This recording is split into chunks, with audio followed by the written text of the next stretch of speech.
Point ચેનલના અસરદાર અહેવાલની અસર ફરી એકવાર સામે આવી છે। ન્યૂઝ પોઈન્ટ ચેનલ દ્વારા ગઈકાલે અહેવાલ પ્રસારિત કરવામાં આવ્યો હતો કે ધાનેરાના અગ્રવાલ 3 રસ્તા પાસે આવેલ રેલવે પુલ નજીક ધાનેરા નગરપાલિકાની જે કચરા પેટી છે તે કચરા પેટીની અંદર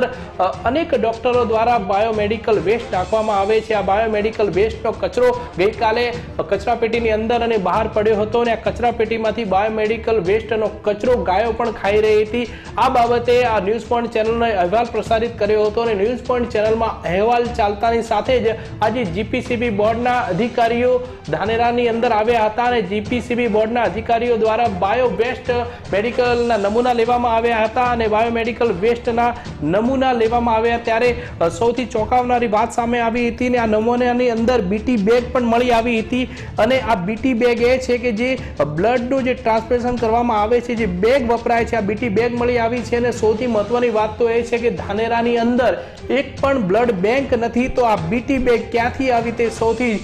ચોંકાવનારી સામે આવ્યું છે। જે અત્યારે એચઆઈવીના રોગ વધી રહ્યો છે અને એચઆઈવીની પાછળ આ બીટી બેગ હોવાનું સામે આવી રહ્યું છે, કારણ કે જે નાર્કોની ગાઈડલાઈન છે તે નાર્કોની ગાઈડલાઈન મુજબ જે બ્લડ બેંકો હોય છે તેમને કામ કરવાનું હોય છે અને બ્લડનું ટ્રાન્સફ્યુઝન કરવાનું હોય છે, પરંતુ આ જે બ્લડ બેંકો ધાનેરાની અંદર નથી અને ધાનેરાની અંદર કેટલાક ખાનગી ડોક્ટરો દ્વારા જે બ્લડનું ઇનલીગલી ટ્રાન્સમિશન કરવામાં આવે છે તેના લીધે અનેક રોગો પણ વધી રહ્યા છે। અત્યારે તો જીપીસીબીના અધિકારીઓ દ્વારા તપાસ હાથ ધરવામાં આવી છે। અનેક ખાનગી હોસ્પિટલમાં જીપીસીબીના અધિકારીઓ પહોંચ્યા છે અને ત્યાં તપાસનો ધમધમાટ શરૂ કર્યો છે।